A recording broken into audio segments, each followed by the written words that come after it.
So we covered the initial announcement when the DOJ released the document of, oh yeah, by the way, there was this plan by these people who worked at Russian Today to create this shell company to funnel money to right-wing independent social media personalities for them to advance Russian talking points.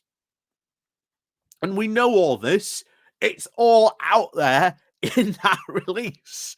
It is quite frankly unbelievable. It is unbelievable. The level of stupidity that these people were actively engaged in. And bear in mind, you can have a discussion. You can have a discussion whether these people were actively, aware of what was going on, because one person certainly was. I don't know whether it has been fully confirmed that it was Lawrence Southern or not, because like I say, in the indictment, it is just like, influencer 1, 2, and 3, etc. I think even one and 2, I think we know are either Dave Rubin and Tim Pool. I think we know that as far as we can tell. But there's obviously others, and again, we think this is Lawrence Southern. So again, until we actually know, we think it was Lawrence Southern.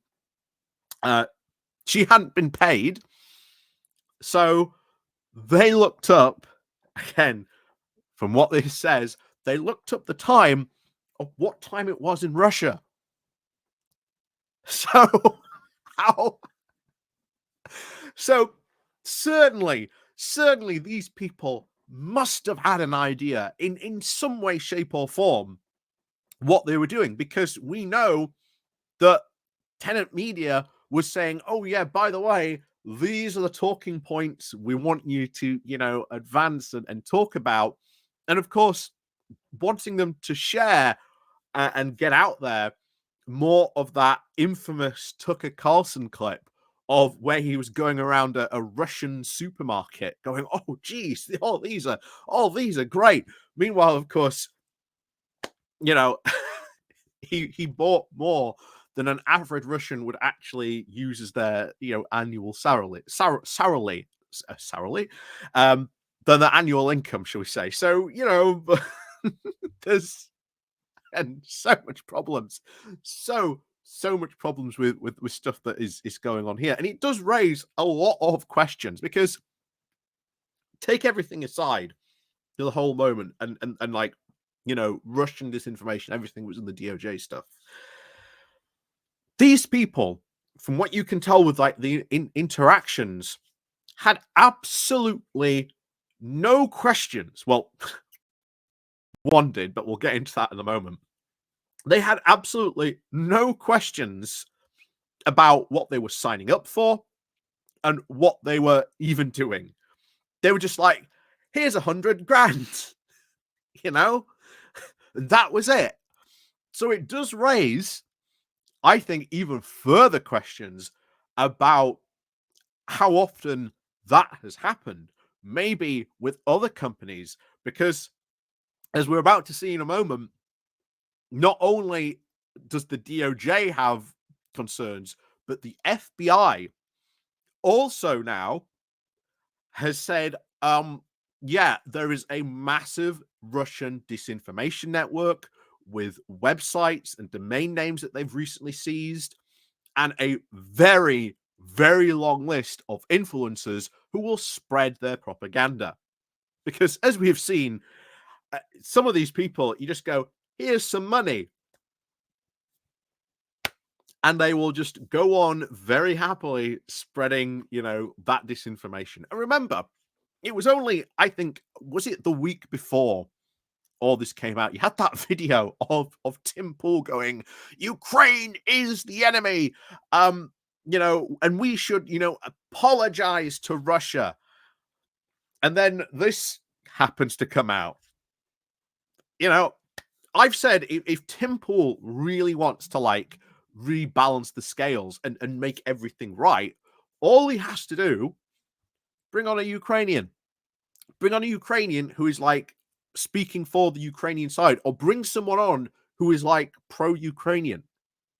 Let them school him on what is really going on here. Because he would never do that in a month of Sundays. He would never do that. He doesn't have an honest bone in his body to actually be able to do that. But there you go. That's Tim Pool. And, you know, I'm sure he's doing wonderfully well, crying about being victimized about all that money, because Jesus Christ, I think we'd all love to be victimized by like $100,000. I mean, Jesus Christ. I mean, feel free to victimize me, you know, with links down below. There's the Patreon page, there's the buy me a coffee link. I mean, victimize me by buying me a coffee. The YouTube thank you button, and of course the Pony Club down below as well. So yeah, feel free to victimize me like that. Because but yeah, we are going to go over this because I think this is really important, because honestly, when this came out, I said this looks like it might only be just the start. And guess what? It's only just the start. So this comes from the New Republic, with unsealed FBI docs now expose the terrifying depth of Russian disinformation scheme. So the Russian disinformation scheme plot revealed in the Department of Justice indictment this week may just be the tip of the iceberg, according to a newly unsealed court document. On Wednesday, the DOJ announced that it would seize over 32 internet domains linked to now a larger Kremlin scheme to promote disinformation and to influence the 2024 election. The Russian campaign, known as Doppelganger, uses AI-generated content to create fake news to be boosted through social media with the aim of electing Donald Trump. Today's announcement exposes now the scope of the Russian government's influence operations and their reliance on now cutting-edge AI to try and sow disinformation, FBI Director Christopher Wray said in the statement about the charges. According to the records, the plan was well known even at the highest levels of the Russian government. And the Russian President Vladimir Putin himself may have even been aware of the campaign. So this is an ongoing campaign. This is something we've talked about on this channel. Watch out for these people putting out Russian disinformation, putting out something like this. And bear in mind, they had no qualms, no questions or anything like that, taking that sheer amount of money. Now, bear in mind, I've been on the other end of this. You know, I've said before, I work in marketing. I've had influencers. You know, I've paid influencers to do things for various companies, but you don't just give them money. You make sure that there's KPIs, that there's affiliate links, there's links, you know, all kinds of stuff to sort of track their usefulness.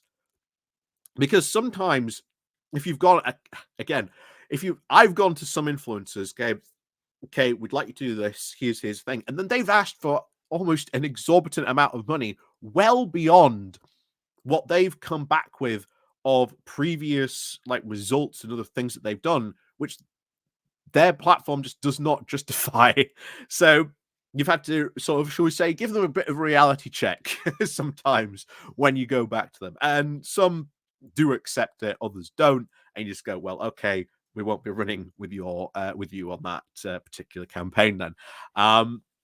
But yeah, it is insane that they just readily accept such a large amount of money just like that with no if and or buts. But unless, as we know now, the fake CV that was sent by, I think, what was the guy's name now? Ivor Gherkin, that they made up, this Hungarian elusive billionaire. On it, he said that he would help fund social justice causes. They didn't question anything else apart from what we again think was Dave Rubin saying, yeah, I've actually got a bit of a problem with this guy in his CV wanting to fund social justice causes. That raises a red flag for him. Nothing else, nothing else, mind you, but that does.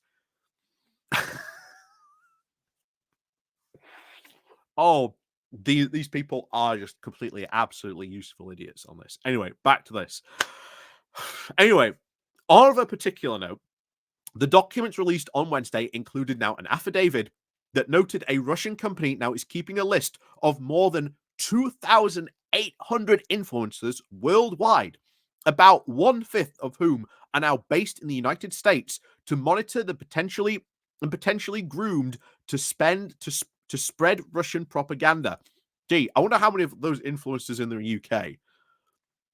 Because I'll tell you what, I definitely think there are some people in the UK that have also just gone, "Oh, you want to give me money? Sure, I'll take that."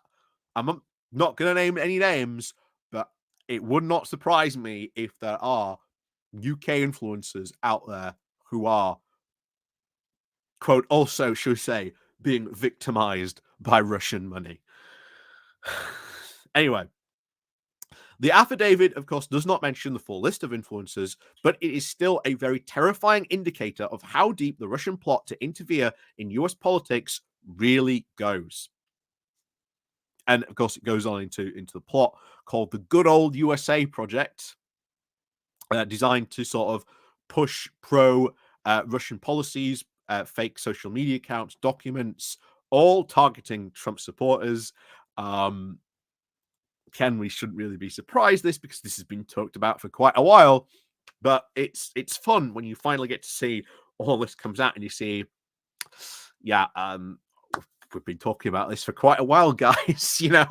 Uh, oh, thanks for the info, but we're already sort of ahead of you on this one.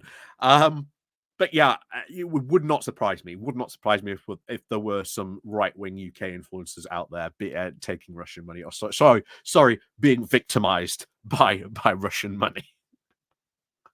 But if there are any, Russian millionaires who just randomly want to give me money, I'll gladly take that money and then I'll, expose them. Because by the looks of it, this money had absolutely no strings attached whatsoever. So I'll gladly take that money and then turn around and go, guess what? I got all this money from this guy, from this person. They gave me all this stuff. And I'll tell you what, I'll gladly give it to like a Ukrainian like charity or something like that. I'll give it to the what is it?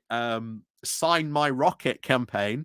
Oh, I'm sure that the Ukrainians would love like 100 million, although I think that's barely like one rocket, one HIMAR rocket, I think, or barely even a HIMAR rocket on that.